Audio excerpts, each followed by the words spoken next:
ताहले जानी रखिबार कथा आमर सम्बलपुर अंचल लोक मानू जे उत्कल कहले कटक पुरी बालेश्वर उत्कल कौशल कलिंग मिसिक ओडिशा प्रदेश गठन होती केवल उत्कल जयगान गायब आौशल कलिंगर कौन जयगान हम ये गोटे मानसिकता आमको तुम शोषण करुच आमर आमर अर्थ आमर खनि आमर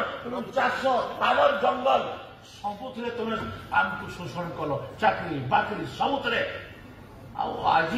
तुम्हें से कल्चराली भी आमको एक्सप्लोट करने लगे तुम्हें चाहूँ एटा की कथा आमे ओडिशा प्रदेश रे मिसिथिलु ओडिशा प्रदेश रे मिसिबा पय आंदोलन रे भी शामिल होते किंतु ओडिशा रे मिसिकरी आमर सबुठु बड़ भूल है आम ओडिशा प्रदेश रे मिसिलु आमर गोटे ऐतिहासिक भूल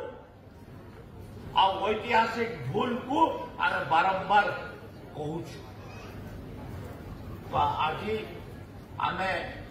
से कथा गुड़ाक न जाइकरी आम सुभद्रा योजना कथा अच्छी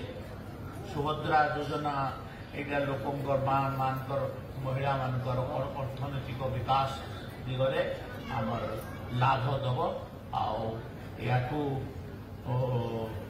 एटा आज आमर किस्ती दि जाऊँगी